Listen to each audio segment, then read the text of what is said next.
Are you good with the test? I think so. Most of the stuff that I missed was either I just messed up a little bit on the answer, like I gave the decimal instead of exact. So, and then I got 1 point off for those. But the only other thing would be like the explanation stuff at the front and back. I haven't looked at those yet. I've been cramming for this chemistry exam. Is that today? But we're a month behind schedule, so we got a month. We were supposed to take this exam a month ago. We were a little bit off. We spent a lot of time in the first unit, and then he was like, okay, well, after this test, you're going to have 2 classes left, and we still have some chapters to cover. We can't cover that many chapters and take an exam in the next 2 classes. So, you tell him. Well, we covered, this one's on chapters 5, 6, and 7, and for chapter 7, we had a class period to finish like 100 slides, so he's like, okay, you guys can read that, that's not important. We'll just skip all this. And I was like, I don't even know what this unit was about. So I had my dad study with me last night, and I'm doing the practice exam, and I know nothing. Okay, so I was doing my corrections on my test, and I realized that I'm an idiot, because I know how to do the problems, I just did them all the wrong way. So I got the wrong answers. And I feel like such an idiot, because I did really bad on this test, and I had a B, and now I have a C, and I don't know if I'm going to be able to bring it back. And the worst part is, I know what I did wrong, and I haven't known what I've done wrong on any other test. It's very frustrating. It's frustrating that I'm not going to bring this up to an A. Oh, yeah. This is my first B. Yeah. Typically I'd be crying, but honestly I'm at the point in my senior year where it's just whatever. Yeah. Which is a really bad attitude to have, but I can't fix it. So. Just roll with it. I have no idea how to do it. Your homework was easy though. It was pretty easy.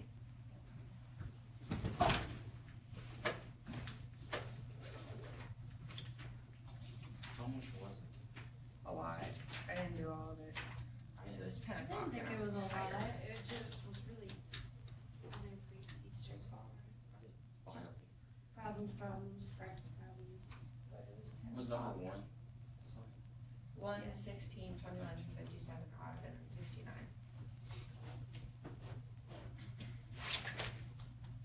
I did 16 in class. I did that one again. And then I did up to 47. I didn't do 47, but I did up to 47. And I was like, I know what I'm doing. I'm gonna skip it and go to bed. I see it. And I did 69. That was doable.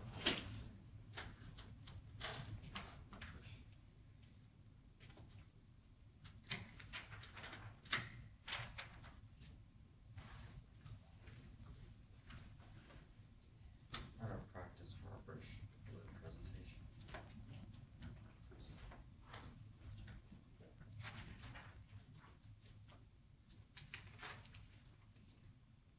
Oh my god, I just say screw it. I've got note cards. And I haven't timed it, but I'm pretty sure it's over 5 minutes. But oh well. Just talk really fast. What is it for? British Lit. Oh, is it the international one? Yeah. I miss having Miss Johnson. She's pretty Nice, great. I just don't like the class. I'm not an English person, but I do like Miss Johnson.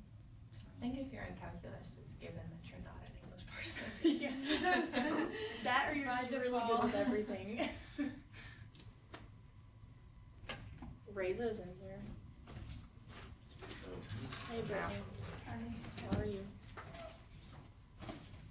So tired. I was up really, really late. I honestly don't even know what time I went to bed. I did my calc homework, and I did my calc homework for once. And how did it feel? I don't know. You don't know. What is this? Chemistry. Why? I have an exam today. Oh. And this is the practice exam, and I don't know what I'm doing. There's no answers in the back of it. There are, but I don't know how to get to those answers. And it's kind of pointless if I can't get to them.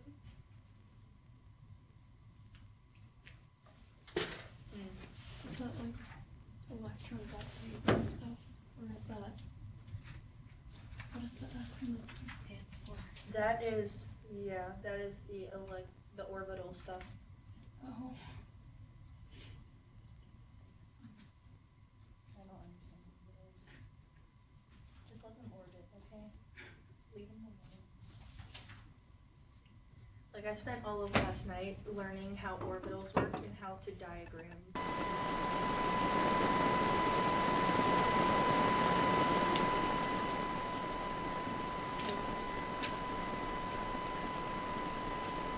So the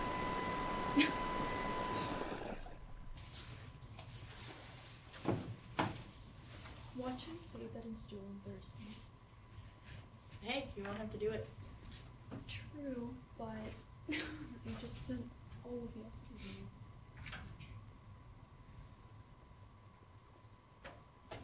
This is a bunch of doohickey. I don't understand.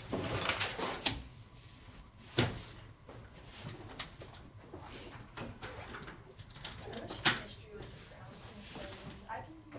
I can balance equations pretty good.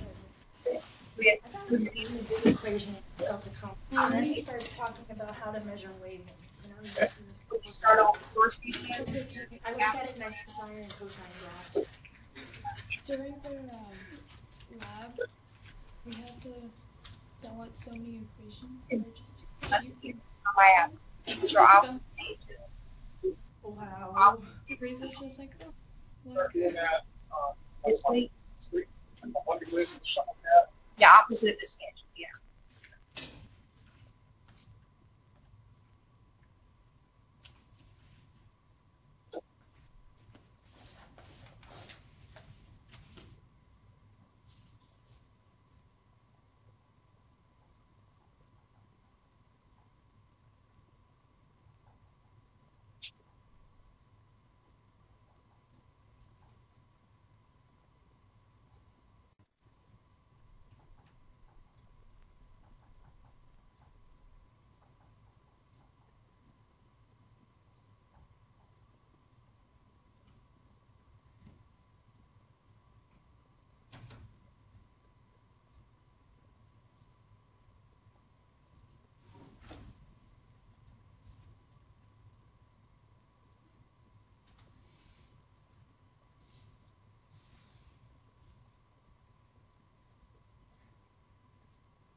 Please let this be right. Close enough. I'm like, Does he count partial credit? Or does he want you to get an answer? I think he'll give you like a couple points if you showed work, but it's not like calculus where you'll get half credit if you got everything but the answer right. Yeah. He'll just be like, oh, well, you tried, so I guess I gave you one. You tried, I guess. It's one of those teachers that get you feeling really confident because you're like, oh yeah, I can at least get partial credit, and then you get it back and you're like, no, pretty much didn't. Okay. This is 1.3, and that's 1.2, but I'm gonna say it's close enough because Significant figures thing. that's close enough. Oh well.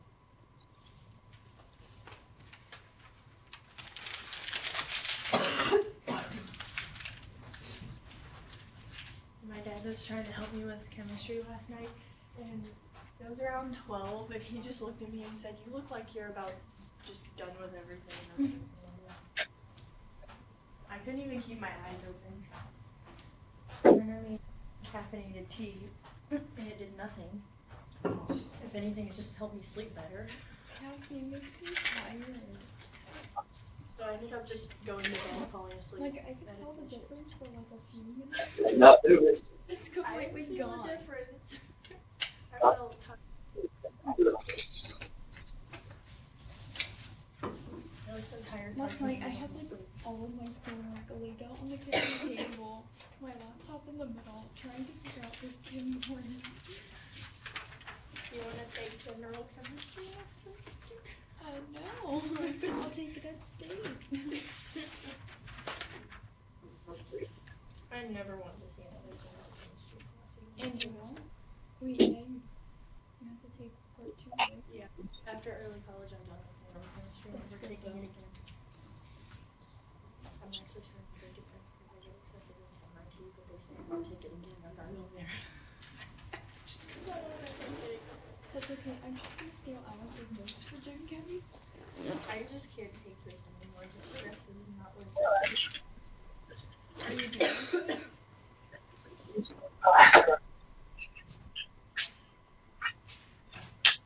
Are you doing good in this? I mean, I'm making a 90. It's a low A.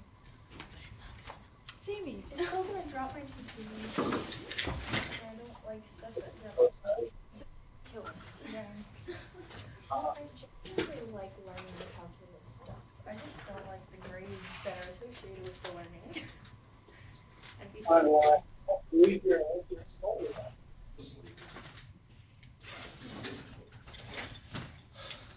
What is grade?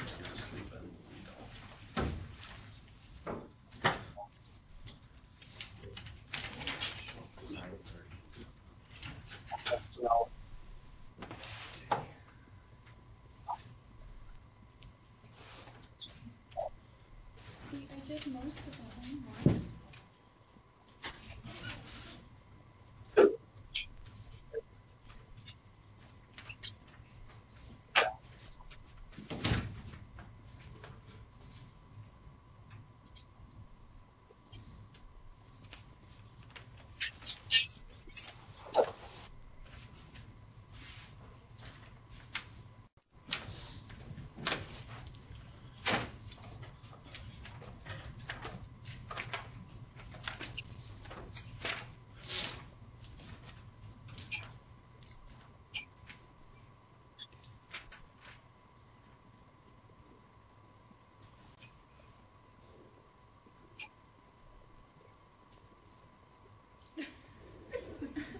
That's all I hear.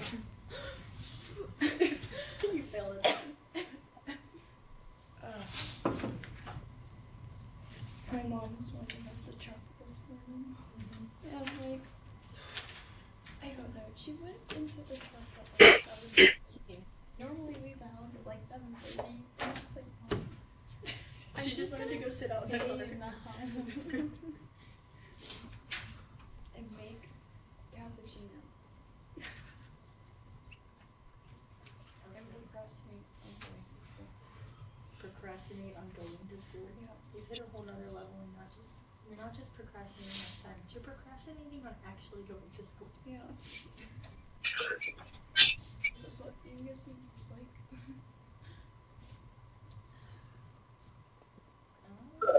Guess once that screw is a little loose. Oh. I think it's an hour or something. It's like,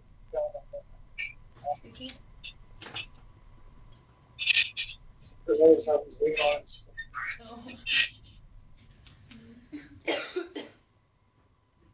An IKEA dining room table. It was before the days of IKEA. Right after I got married, that's mine. And it was like that. It had like a single roll with the base. And I am not the most people. So we had a cat, and she jumped from the counter to the table, and it flipped. So we had like an airborne cat.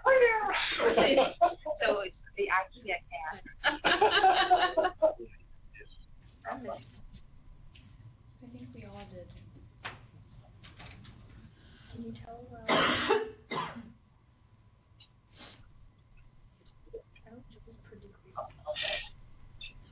See, I just needed to sleep on it.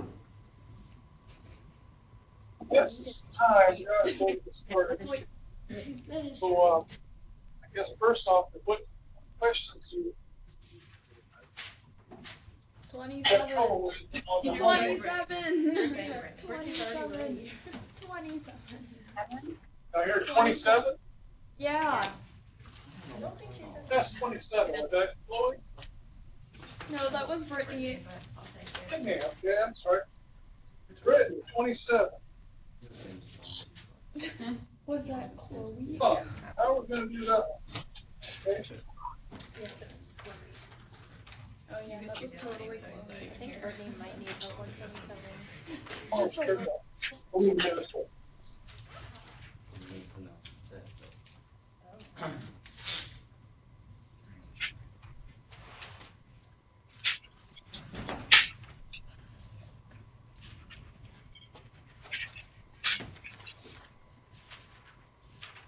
So we're asked to find the indefinite interval of x plus 1 over the square root of x. When I first look at it, I see what looks like might be a quotient rule of some sort, but Oh no. I don't really see how that would fit in, because this has to be this. If that was the quotient, well, that would be like the square of something. If that was the derivative, quotient of the derivative, then that has to be the square of something, and then up. I don't know. It just doesn't. While it is a quotient, it doesn't really seem to fit the quotient rule in any fashion. So another idea is, if it's possible, convert it from a quotient fraction to non-fractions, or at least fractions that are individual. Meaning, just break this into separate fractions. So this could be rewritten as x over square root of x plus 1 over the square root of x. Yeah, that makes sense.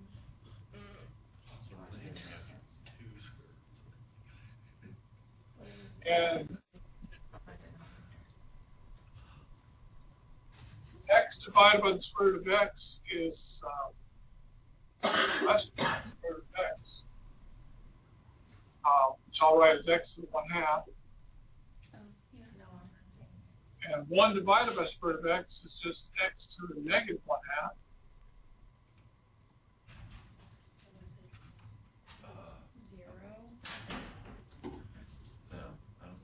And now I could use the Yeah. sum rule to split this into separate definite intervals.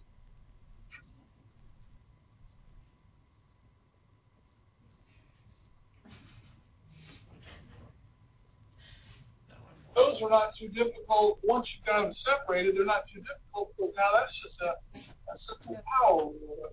All of that stuff. This one, the trick was to see that even though it starts off as a quotient, it doesn't really fit the quotient rule. And so it was possible to split it into separate fractions and then simplify the writing in terms of using exponents, so I can use the power rule. So the power rule here, the power rule say when you're doing antiderivative.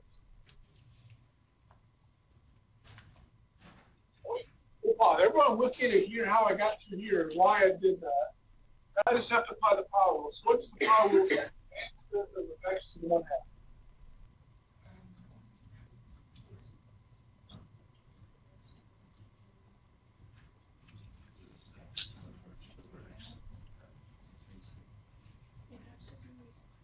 X to the 2/3 for the One next part. that's on the top and the bottom. Yeah. Yeah. what it is. 2/3 x to Yeah. the 3/2 power. Yes, so we have to just remember the power rule. The antiderivative of x to the n is, and we said it was one of two things. It was either 1 over n plus 1 times x to the n plus 1, or it was natural log of absolute value of x. depending on if n is not equal to -1 or if n equals. So those come from what we've learned before about derivatives in terms of taking derivatives of a power. Okay, so with that in mind, what does this become now?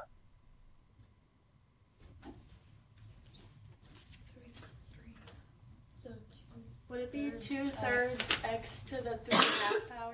yeah. Yes. If you don't recognize this 2/3, I'll write it as written here, and we'll see that, yes. So this power goes up 1, so that makes it x to the 3/2 power, and then you have to divide by 3/2. And then this one, what does it become?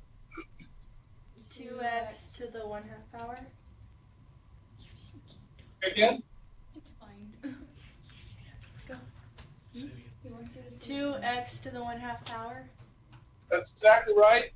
And once again, so that power goes up 1, so that's x to the 1/2 power. And then you have to divide by that.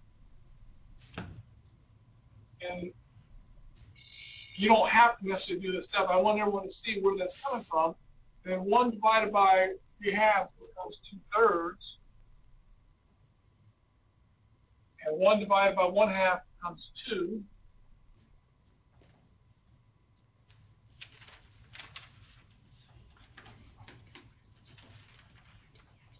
Follow that now? I think it's Brittany, did we answer your question since you asked the question? yes. Yes. Yes. Brittany? Good to hear you. What? Are you good with it? Yes. Thank you. Turn our volume up just a little bit.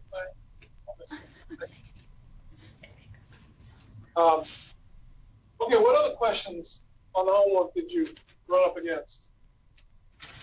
35. 35. Okay, I heard 35 on both. In both rooms, 35. It must be Go ahead. I don't know.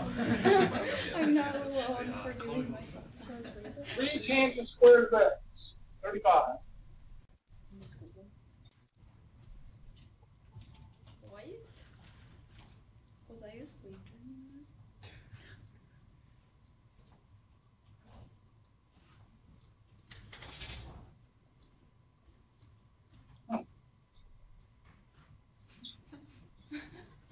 Okay, well, what's the first thing you want to do? It seems obvious. A constant multiple can just come out. That would be a first step at least.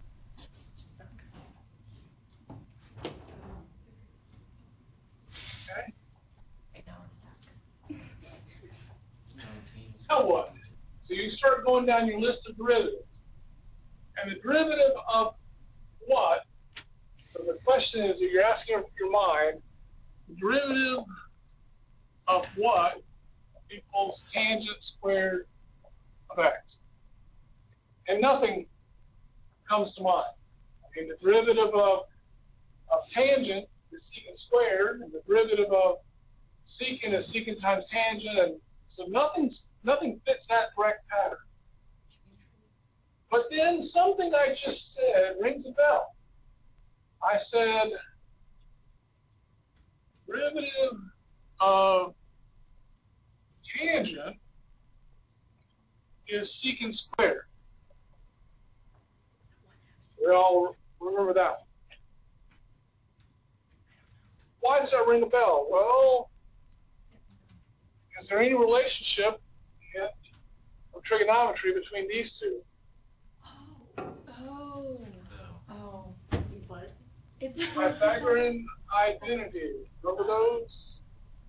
No. Yeah, it would be tangent plus 1. Tangent squared plus 1 equals secant squared. Y'all remember that? Oh, dang. That was. 1 plus tangent squared of x equals secant squared of x. Is that right? Yes. So let's see, how can I do that then? Well, it looks to me then that tangent squared of x equals secant squared of x minus 1.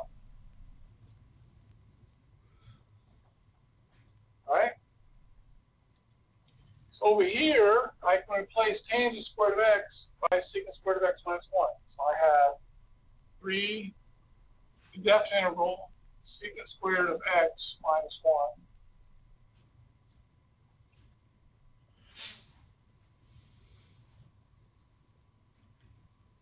Now what can I do? You want to split it up. Put them in 2 different indefinite intervals. So 3 times, I'll put parentheses. So indefinite interval secant squared of x dx minus indefinite interval 1 dx.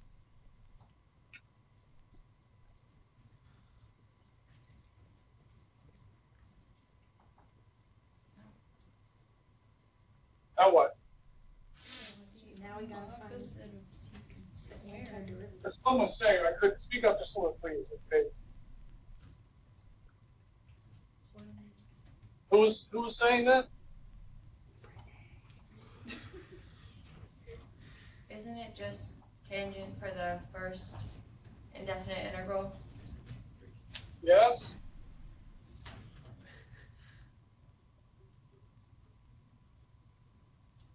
And then I don't know what else. X. It's X. That's just 1x. That's right. I can see clearly. And It's gone.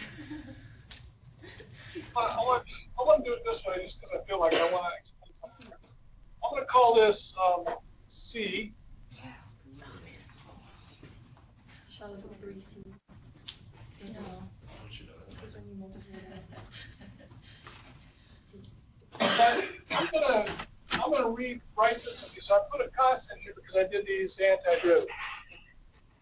But I've got a 3 multiplier out here, so I'm going to rewrite this as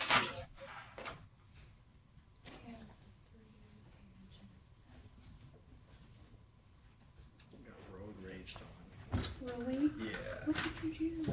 Some guy just screamed at me. Why is there a D? why is there a D? That's a good question. Because I like D better than C. Forget this. So what happened? What happened, folks? So C is an arbitrary constant. I multiplied it by 3. Another constant. It's still just an arbitrary constant, and I just renamed it as D. So what this means right here is that D is equal to 3C, whatever C is. Since it's an arbitrary constant, I don't have to write 3 times C. I can just rename it a different arbitrary constant. And you'll see that often. So I guess my point is, if you wrote 3 times C, that's not necessarily wrong, but the book will only, if you look it up in the book, they'll just have a C there. Their C is different than your C. So it's still just an arbitrary constant. But if you find arbitrary constants in some fashion, like 3 times C, or if you had a C here and then you added, and there was a 7. If you pretend for a moment that there was a plus 7 here on the end for some reason, I don't know, whatever. Well, 7 plus C makes an arbitrary constant still. So you can just rename it as a D. So I wanted you to see that. Oftentimes, we combine various arbitrary constants into one and just rename it. Questions on that?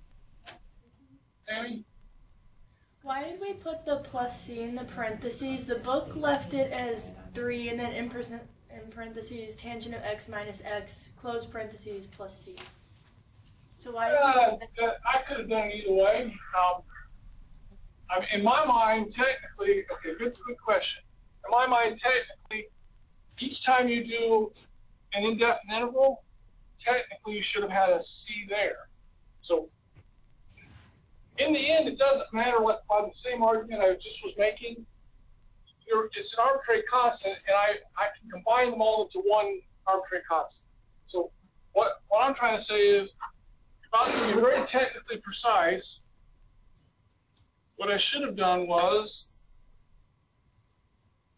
I should have added a constant for that indefinite interval. I should have added a different constant for that indefinite interval.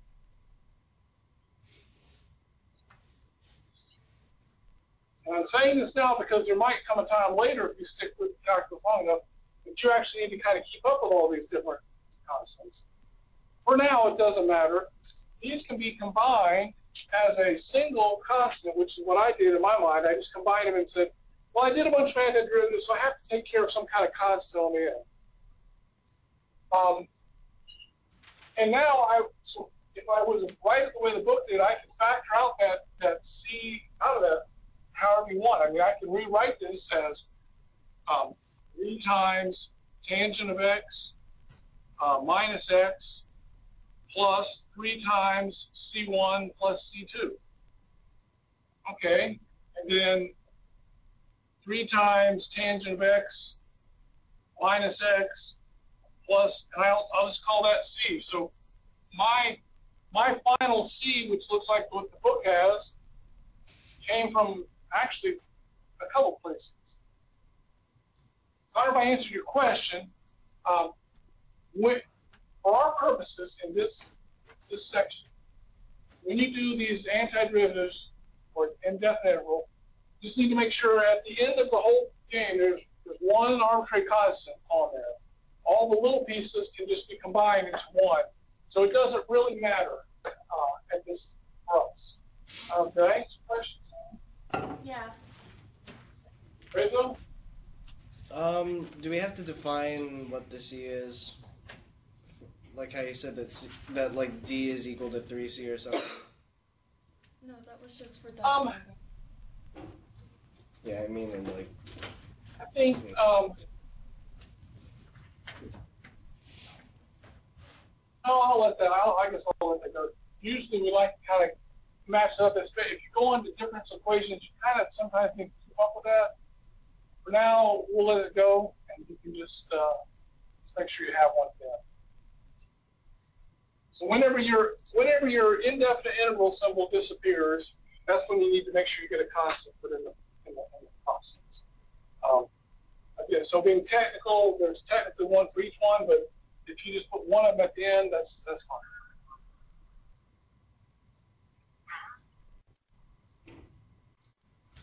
Other questions on that type of logistics in particular, and/or other homework questions? 31. 31. 31. 31, 55. Okay, 31. Yeah. Oh, cool. You just have all of the questions. I do. Can you go over all the things? Oh yeah, it's pretty rough, dude. Not really. I thought it was pretty rough. Okay, 31. 4 times e to the x minus 3 quantity squared.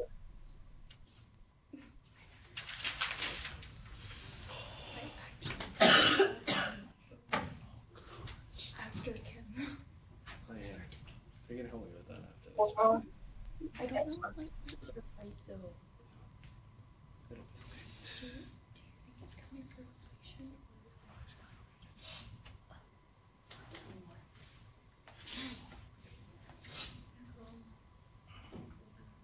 Okay. It's not that bad. Question on the first obvious step you'd like to do on this one.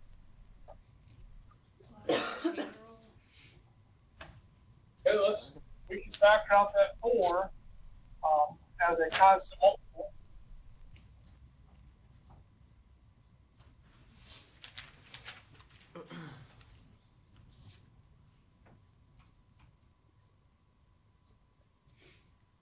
Now what?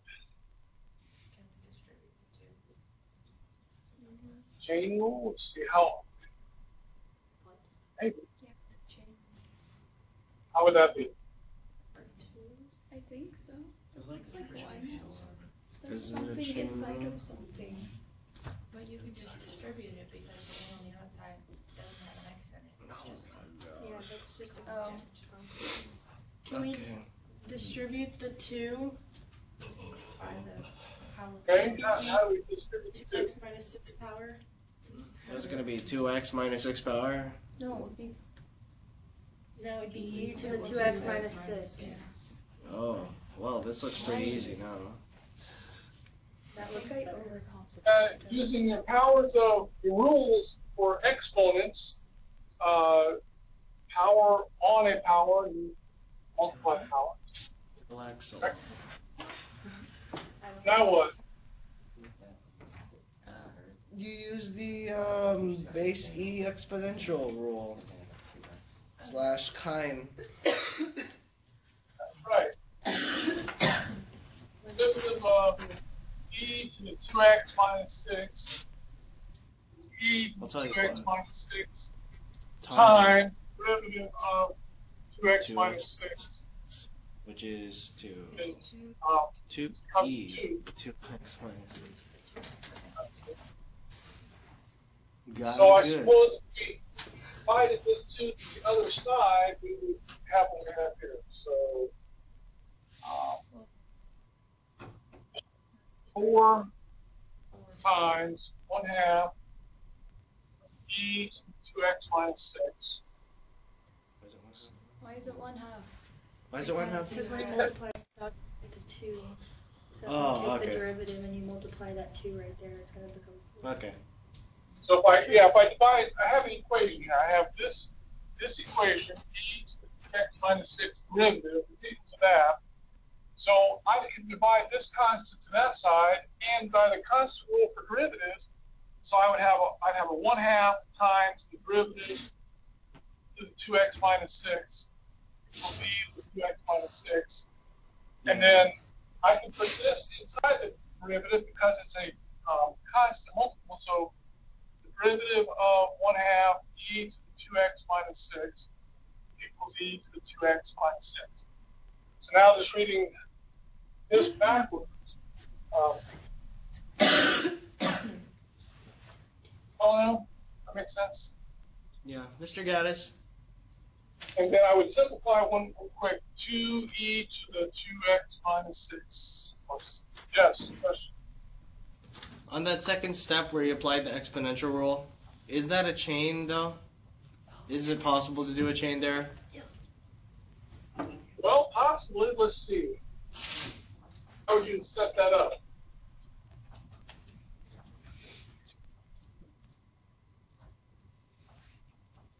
Tell me what you're thinking.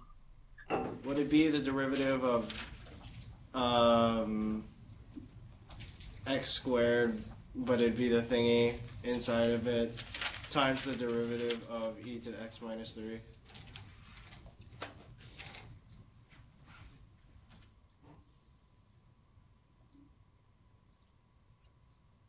Okay, so yes, we use a power rule, so this would be 2 times e to the x minus 3.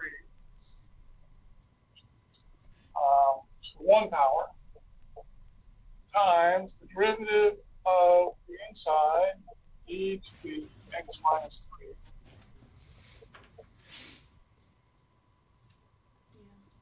is 2e to the x minus 3 times, this is e to the x minus 3 times the derivative of x minus 3, which is a 1. So we get 2e to the x minus 3 Squared.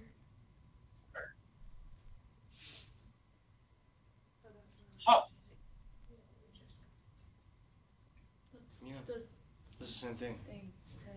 Got him. Is it not the same thing? Got him. It is. Yeah, I dig You it. just added like extra steps. Wait, you're the one with the Something that seems awfully close. Got him. Yeah, we get it handled that way too, Reza. You're right. What was the other one? And 55.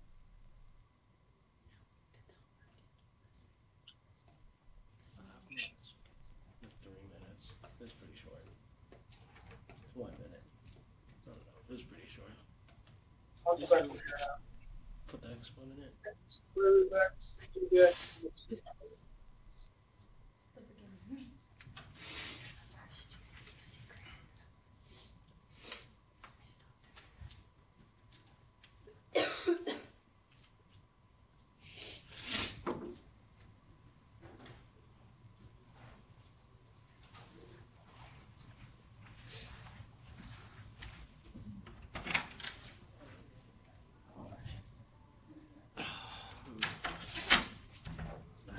intriguing.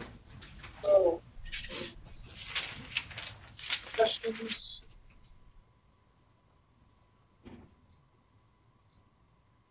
We could try to split that into two separate indefinite intervals. I don't know this time how far it's going to get us, but we'll try.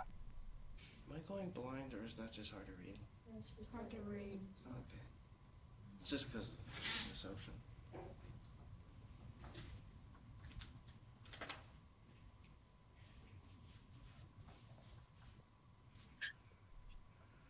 And now you got to think the derivative of something is equal to that. And then also the derivative of something is equal to this. And that can be done in Calc 2 with a technique called integration by parts. We haven't got to that yet. So let's do this in a different way. Let's not split it up. That kind of got me into a thick nest of weeds there. So let's not split it up and think about it in a different way.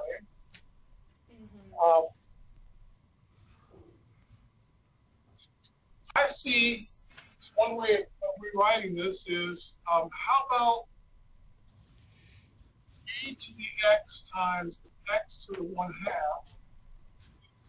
plus 1/2 e to the x, x to the negative 1/2. What if I rewrite it that way, just as an observation? It's just simply just rewriting it. I didn't split up the antiderivatives. I just rewrote it. What do you observe now when you look at it?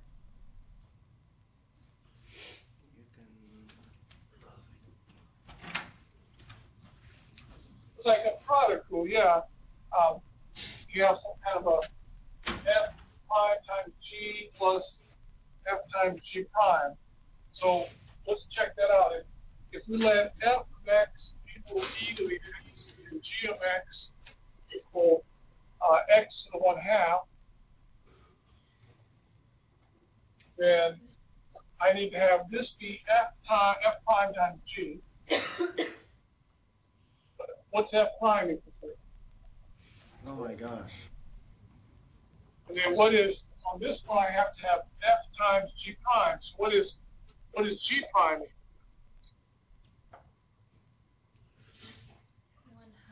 1/2 x to the negative 1/2. 1/2 x to the negative 1/2 by the power rule for derivative. But that makes this be f times g prime. This is f prime times g. So it in fact is a power rule. So this is simply f times g. So x times g, which we can rewrite back as square root of x, right?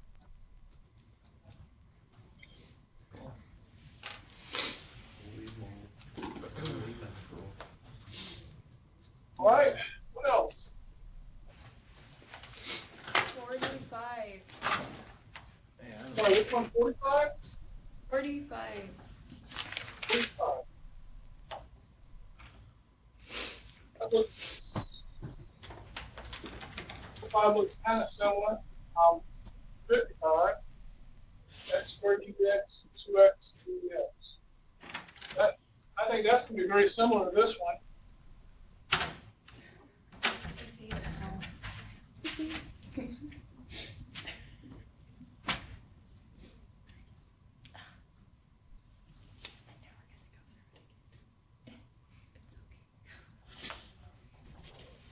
Is that what it is right here? X squared dx plus 2x dx. So,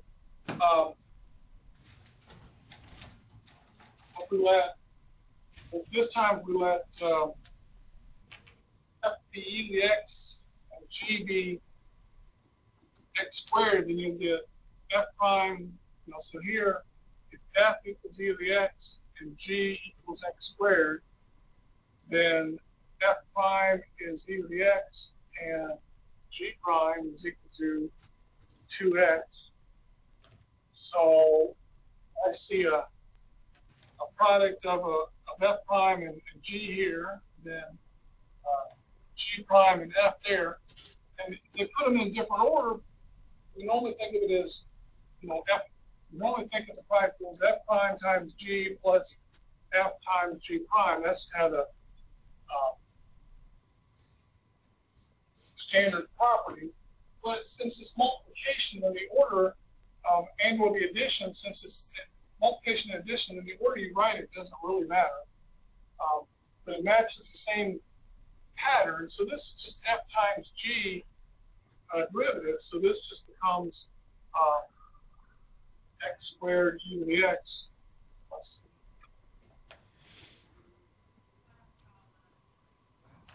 Okay. Good with these now?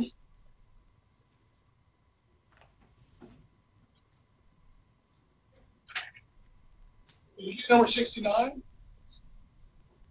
didn't. It's pretty easy. It was. I was so happy. I I was was ending on a surprised. good You're note. supposed to do 69, not with. We have looked at the falling body problem, and there's an equation we derived for that early on. But we sort of were just kind of given the equation. Now we're supposed to actually derive it. In previous, we started off with the position function s of t, and we did the differential to get b of t. So previously,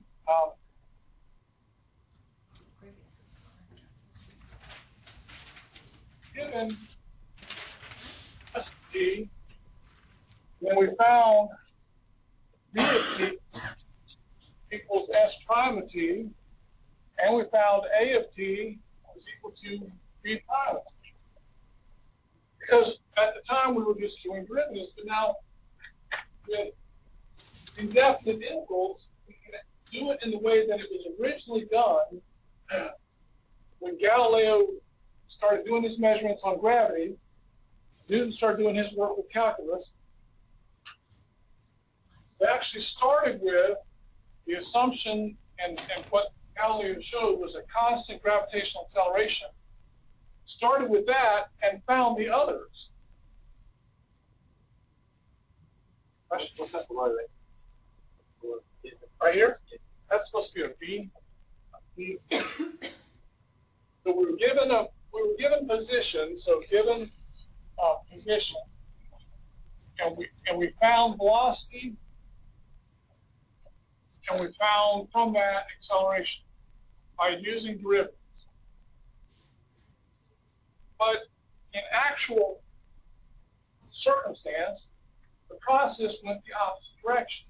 Starting with a known acceleration, we backed into the velocity function and the position function. So if I know that acceleration, I think they said is, what did they say, 32 per second squared? Okay, negative 32. So here now, we're given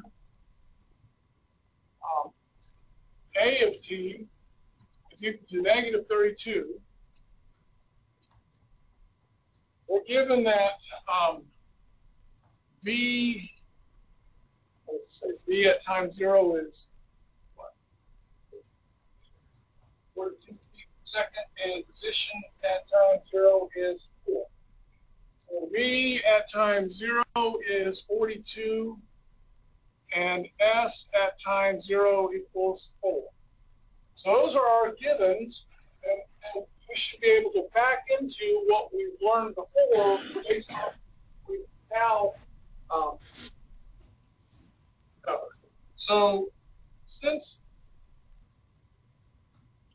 velocity, acceleration is the derivative of velocity, it should seem obvious then that velocity,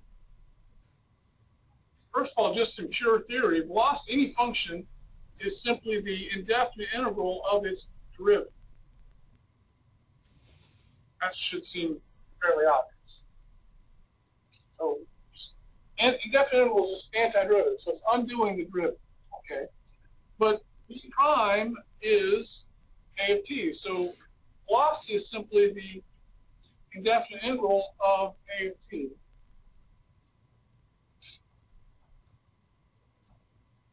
Which is definite interval of negative 32 dt, which becomes what? Negative 32x plus 40 for t.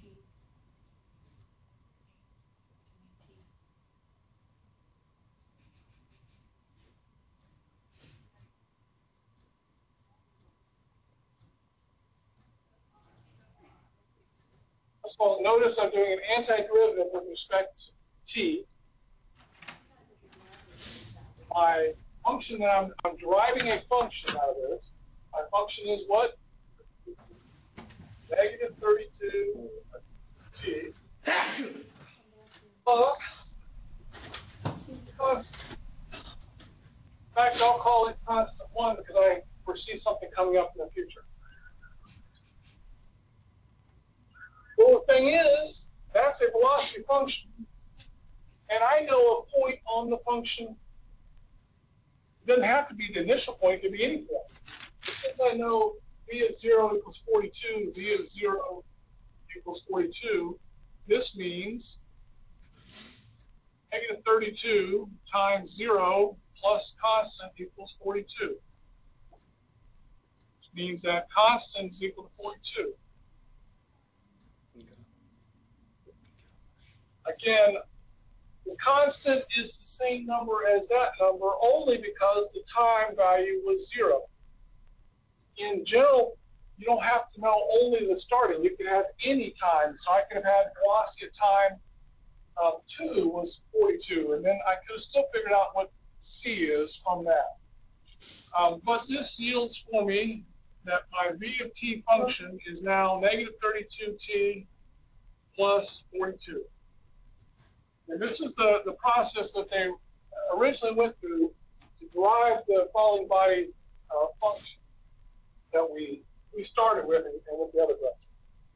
Now, to find the position function, again, same type of thinking. The position function is quite obviously the indefinite interval or antiderivative of its derivative. But the derivative of position is velocity. So we run up here. And so antiderivative of negative 32t plus 42 with respect to t is what?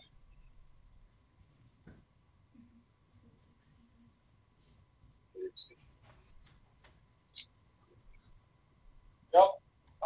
So you're going to have to pull off the negative 32 and then you're going to have a t. So we'll go ahead and split it up into separate pieces just and let's see how it happens. So negative 32 definite interval t dt plus indefinite interval 42 dt. That's going to be, you're going to get a 1/2 t squared there. So negative 32 times 1/2 t squared plus, and that's going to give me a 42t plus a different constant. And that simplifies to negative 16t squared plus 42t plus a constant. And once again, because I was given a point on the position function, they gave me the initial point. They gave me initial point was at time 0 was 4. It didn't have to be. It could have been at any time, but I can now calculate my c value. The c is going to happen to be 4 this time because the time is 0. So since s of 0 equals 4, then we know that negative 16 times 0 squared plus 42 times 0 plus constant number 2 is 4. And that means that constant number 2 has to be 4. And so now we have our position function, s of t equals negative 16t squared plus 42t plus 4.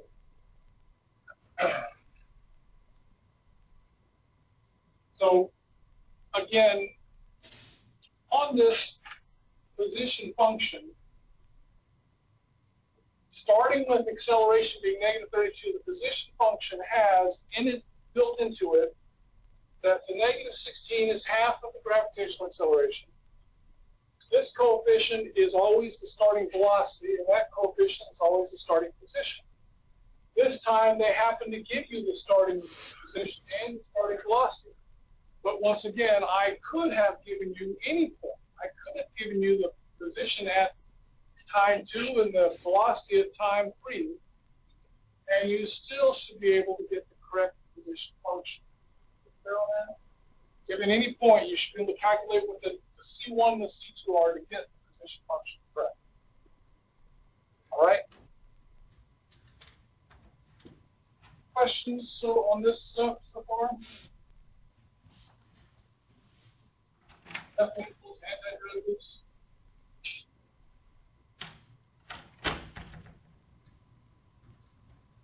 Okay, what's up next then?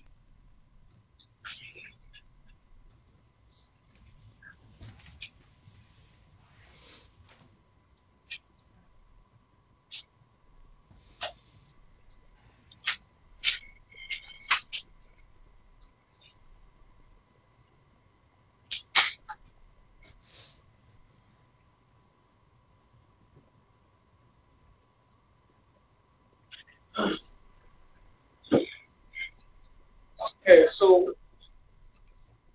start off this next thing. I'm going to kind of review what we've covered some ground before. I want to review it a little bit as a lead into what we're going to do next. This is to give you kind of a conceptual picture of what's happening. Done it before, let's do it one more time just as a lead in. So, again, suppose we're doing like we started off with. And suppose that I start, my position function is, say,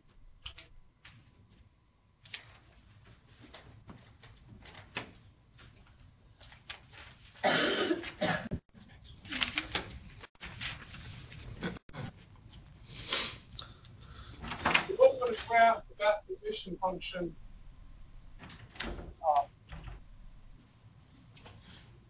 look like?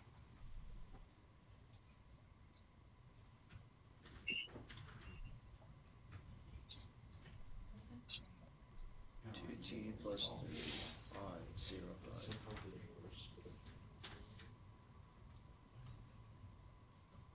Just going over the material trash. So the 0, 3, this 2. That's this whole class.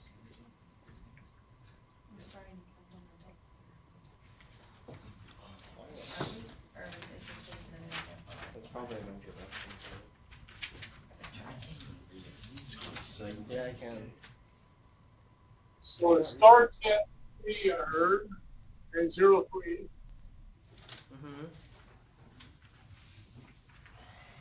Open 2.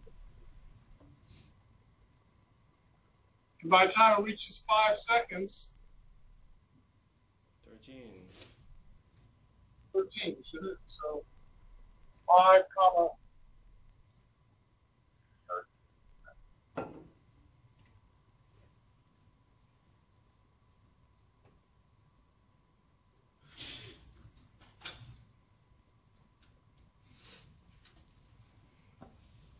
Okay. And one more time, what is S prime of t for this function? Velocity. Right? Velocity? Yeah. What is the velocity function? Oh, well, it'd just be 2. Correct. 2. The graph of that would look like,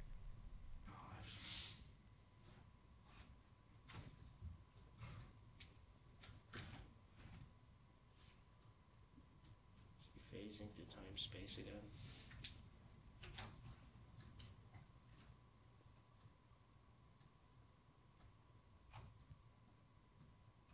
what's the graph of this one look like? Horizontal line. A line at 2. Looks familiar. We've done this before. Okay. So what is the area under this curve right here? 10. Oh no.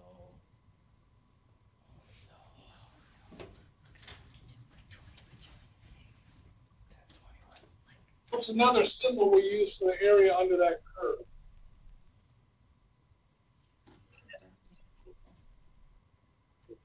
That interval from 0 to 5 of 2. DX. Come on. Come on. Yes. DT. DT, I'm sorry. It's 10. Got him. Now this was, of course, the derivative function. Okay. Now let's go back over here. Why is he phasing through time space? How far did I move?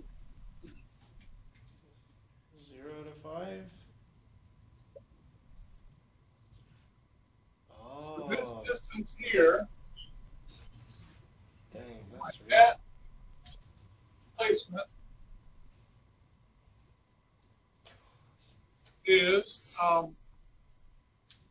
S of 5 minus S of 0, which is 13 minus 3.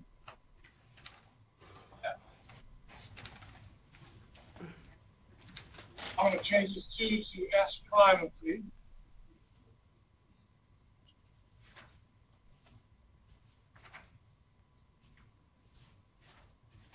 Okay, there we go.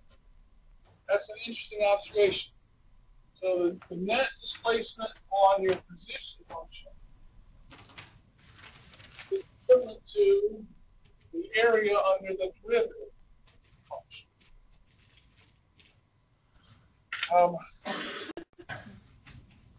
That, in a nutshell, is fundamental theorem of calculus. Nice. So to write it more formally,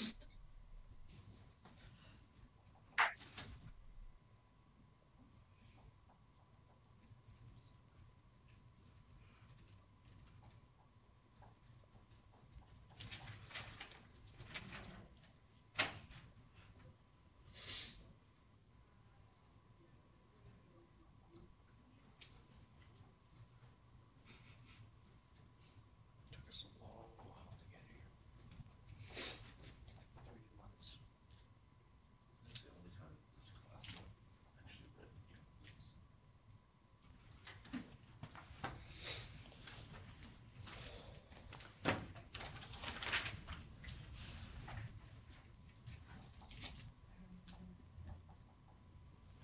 Oh, you know what's in your book?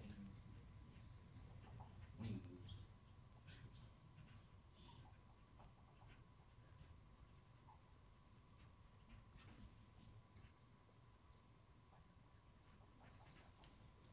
so if f of x is continuous and f of x is, capital F of x is an antiderivative of little f of x, then we can state that the f from A to B of little f of x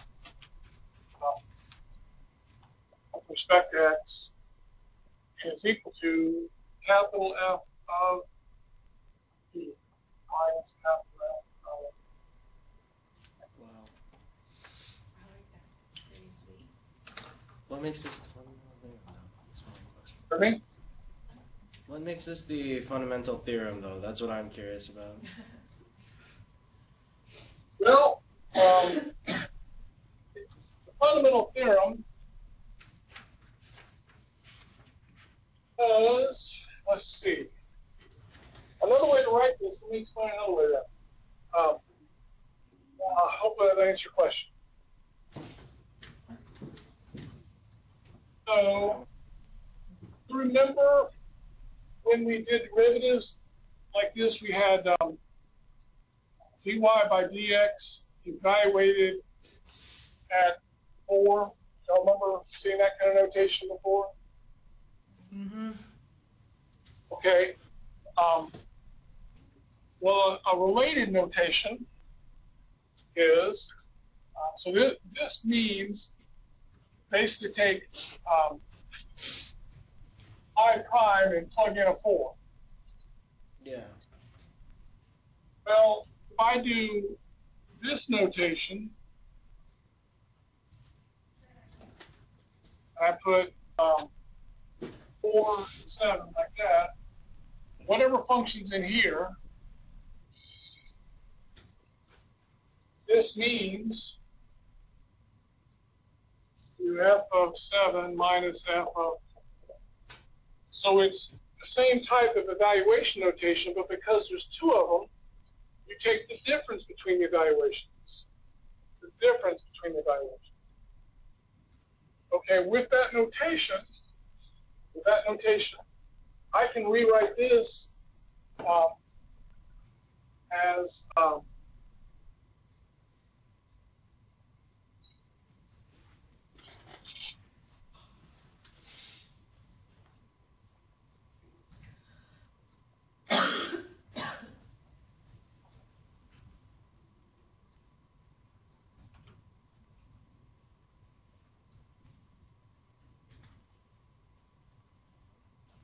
to me, that tells me why it's called the fundamental theorem of calculus. What does it say? Definite interval, which is dealing with area, adding up a bunch of rectangles, is directly related to the first thing we learned, which is derivative. This is an antiderivative, so we're tying together 2 big uses of limits. Derivatives involve, this is involving derivatives, that involves the limit of the rate of change. Delta x over delta y over delta x, pardon me. This is adding up areas which had a limit involved as well, but it was used in a different way. So we have 2 different aspects of uses of limits that are now tied together by this form. And it seems fairly obvious because we've looked at this example 2 or 3 times now. That is the fundamental theorem that ties together the differentials that we've done in the first part and then the accumulations we've done in the second part. Okay? The other nice thing about it is, what's nice about it?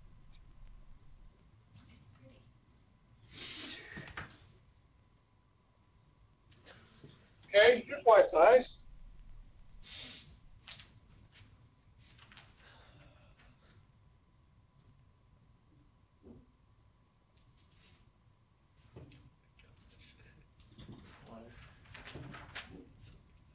Yeah. That's like 100 pixels. Yeah, this is like 140p. Okay, so imagine that you're sitting on the last test that you're still doing the rework on, and you had to evaluate this. What would you have to do?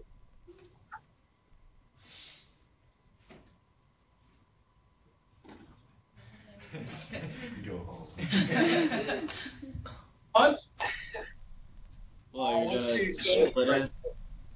limit n goes to infinity of summation k equals 1 to n of, and you'd have to do like a right sum, so you'd have to do a plus k times delta x, so you have some kind of thing like 1 plus k times delta x must be 3 over n, and that has to be squared, and then that minus 3 times 1 plus k times 3 over n plus 2 all times 3 over n.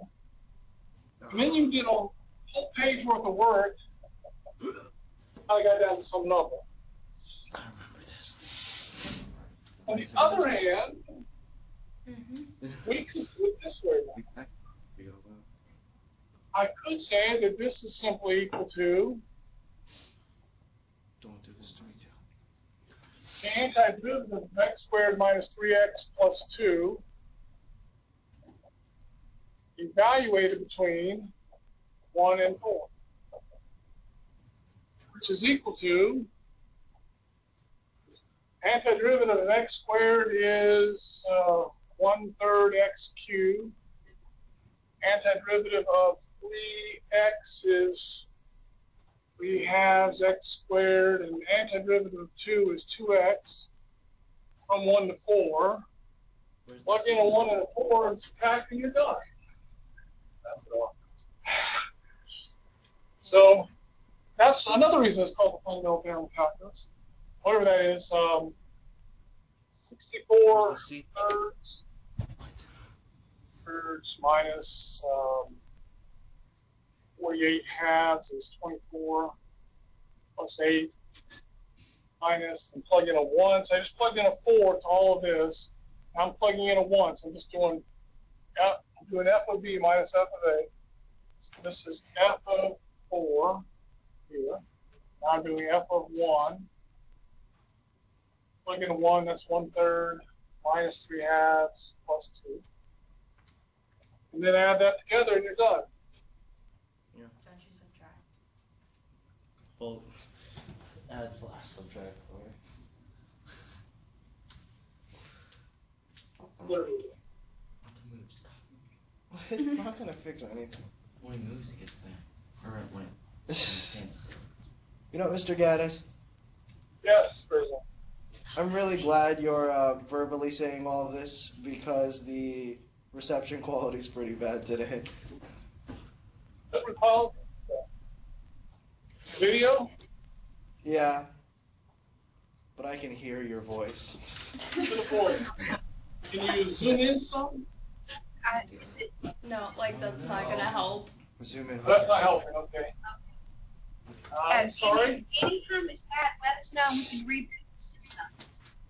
Can we reboot real quick? We've got 5 minutes left in class. Oh, okay. So yes, we can, but after we that'll over. kill all our time in 5 minutes. Okay.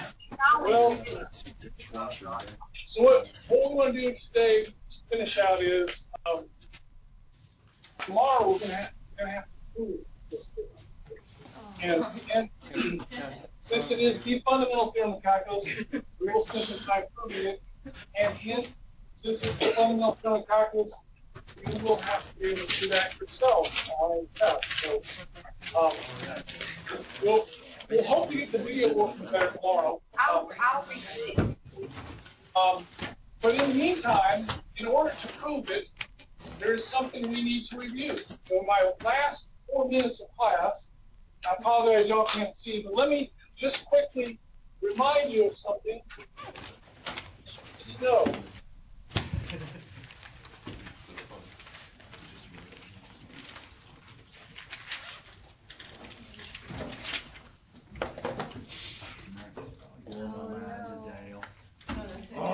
Okay, so a mean value theorem, for those who can't see the video, mean value theorem is what I'm talking about.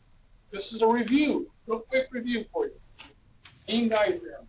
You might remember what it says. This is back 4 blocks ago or 3 blocks ago or something. X is continuous on AB. Yes, if f of x is on AB and differentiable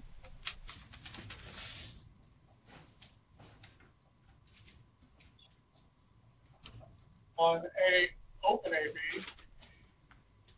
then what? What happens if f is a special function that behaves nicely because it's continuous and it's differentiable? What can you now say about it? I forgot.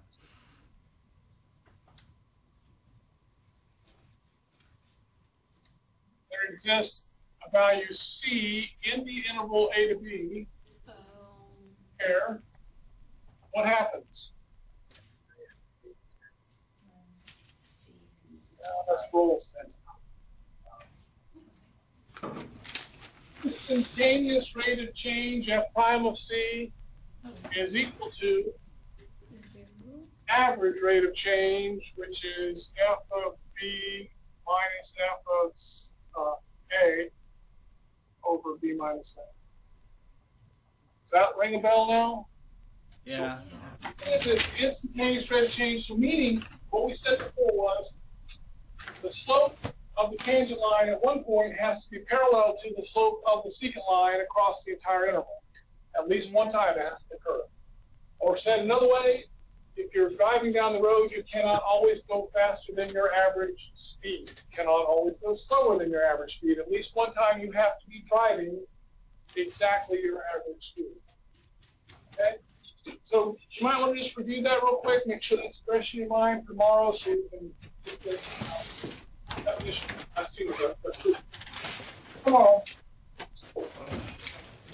Next time if it's bad video, let us know early on so we can reboot.